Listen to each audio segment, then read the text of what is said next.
Kepala BIN Sutioso menggelar konferensi pers terkait menyerahnya Din Minimi di Aceh. Langsung saja kita ikuti konferensi pers selengkapnya. 1 bulan terakhir ini, saya memang secara intens berkomunikasi dengan Din Minimi. Lengkapnya kan Nurdin Minimi ya. Melalui komunikasi telepon. Gitu. Dan untuk bisa berhubungan dengan dia, tahu nomornya, saya juga menggunakan pihak lain, ya kan? Pihak lain yang memang punya akses ke sana. Ya, termasuk saudara Juha lah itu saya pakai. Nah, habis itu terus saya bisa berkomunikasi dengan Din Minimi ini secara langsung dan intens 1 bulan ini. Nah, saya juga tahu latar belakang dia ke hutan membawa senjata itu ya. Saya bisa simpulkan bahwa kelompok Din Minimi itu bukanlah separatis yang ingin memisahkan diri dengan Republik ini, NKRI. Dia bukan juga perampok, tidak pernah melakukan itu. Gitu. Tapi kelompok ini adalah kelompok yang kecewa. Kecewa kepada siapa? Kepada para elit GAM yang kebetulan sekarang ini mendapatkan posisi sebagai penguasa di Provinsi Aceh Darussalam. Itu intinya itu. Nah, itu bisa saya baca dari tuntutan-tuntutan dia gitu.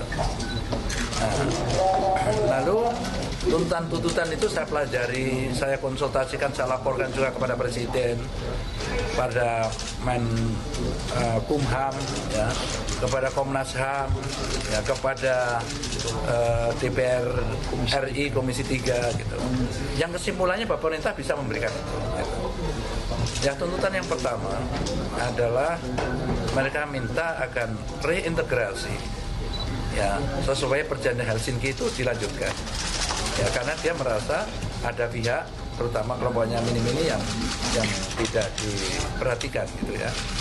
Ini masuk akal. Yang kedua adalah dia minta para yatim piatu, ya, karena orang tuanya meninggal, terutama dari keluarga kami ini, untuk diberikan perawatan yang baik, masuk akal lagi. Lalu dia minta inong-inong Bali atau janda-janda mereka ini juga diberikan kesejahteraan oleh pemerintah. Sekali lagi masuk akal. Yang keempat, dia minta agar KPK turun ke lapangan, gitu kan, ke pemerintahan daerah. Mungkin di dalam penilaian kelompok ini ada yang tidak benar dalam pengelolaan APBD, gitu. Semuanya kan tudingan belum tentu benar, tetapi harus juga dilakukan. Yang berikutnya adalah masalah pilkada. Pada saat pilkada nanti 2017 di Aceh Darussalam untuk pilkada gubernur, dia minta agar ada pengamat atau peninjau yang independen. Itu permintaan. 5 poin ini saya pandang adalah permintaan yang masuk akal, ya. Dan itu sebenarnya adalah pemerintah daerah mampu menyelesaikannya nantinya kan. Tentu dengan bantuan Kementerian Sosial gitu kan, mungkin buat program-program tertentu untuk yatim piatu dan para inong-inong Bali gitu. Nah, berikutnya lagi yang keenam adalah minta amnesti. Nah, semua mantan GAM pada saat perjalanan Helsinki itu memperoleh amnesti semuanya, gitu. Artinya kalau dia juga minta yang sama kan bukan sesuatu yang aneh, gitu. Lagian sesuai kebijakan pemerintah, ya, Jokowi JK ini, kebijakan menangani kelompok-kelompok bersenjata internal atau dalam negeri, itu beliau memerintahkan agar dikedepankan soft approach, gitu. Ya, satu pendekatan yang lunak, yang damai. Nah, itulah yang kita pegang. Dan setelah saya langsung bisa komunikasi, kemudian kita janjian bisa ketemu gimana kalau kita bisa diskusi langsung gitu supaya bisa tukar pemikiran. Akhirnya tentukan adalah kemarin sore, Senin kan, 29. Nah, saya terbang ke Losmawe, kemudian saya untuk menuju tempat yang dirahasiakan itu perlu waktu 3-4 jam karena medannya sulit ya. Setelah dari jalan raya saya belok ke kanan, itu sudah sulit sekali. ya, ngelewatin kebun-kebun, ngelewatin sawah, perkampungan-perkampungan kecil. Dan saya ngerti bahwa saya diawasi setiap titik itu ya oleh mereka kan. Dan dia juga membatasi hanya 3 orang aja yang boleh ketemu dia gitu. Oleh karena itu saya membawa 1 ajudan dan 1 pengawal saja.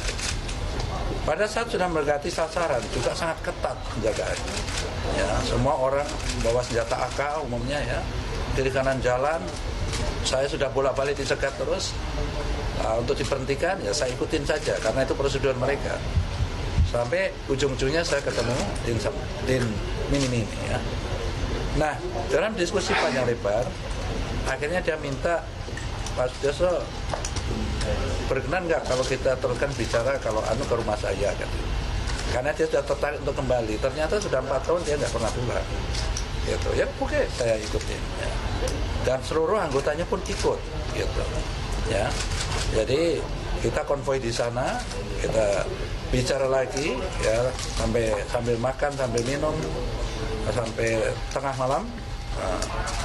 Dan saya sudah membaca psikologis dia kan. Kondisi dia saat ini seperti apa. Saya yakinkan dia, ini perjuangan harus ada titik akhirnya, tidak bisa tunggu gini terus. Lalu tuntutan-tuntutan kamu sudah saya akomodir.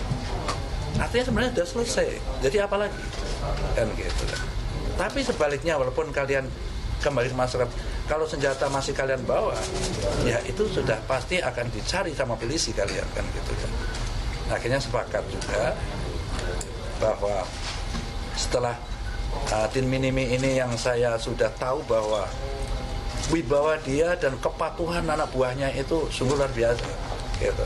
Jadi saya berpikir saya nggarap dia, berarti anak buahnya juga akan ikut kalau dia pakai. Nah, itu terjadi tadi pagi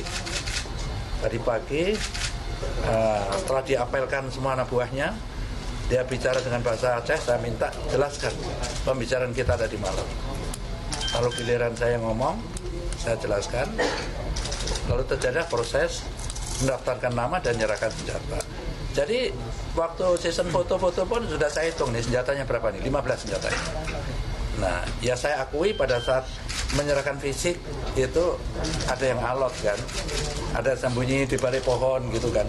Tapi kan saya hitung nih baru berapa, baru sekian, masih ada lagi sampai berkumpul 15. Jadi saya yakini kelompok ini semua sudah turun 120 ya, plus 30 yang sudah ditahan oleh pihak aparat. Lalu 3 yang lepas ya. 3 orang ini juga membawa senjata dan lepasnya sudah lama sebelum saya bisa berhubungan dengan Din Minimi ya. Dan kelompok ini tidak bisa diakses lagi oleh dia. Dia penting melaporkan kepada saya katanya, Pak, saya sudah nggak punya apa-apa lagi, semua sudah terserahkan. Jadi kalau ada kejadian ya orang yang menggunakan senjata itu berarti bukan tanggung jawab saya lagi. Gitu. Jadi dengan melalui media Anda, saya tentu sangat berharap bahwa 3 orang ini akhirnya juga meniru, mengikuti kelompok yang lain dari Din Minimi ini. Gitu. Nah, satu hal yang perlu dicatat bahwa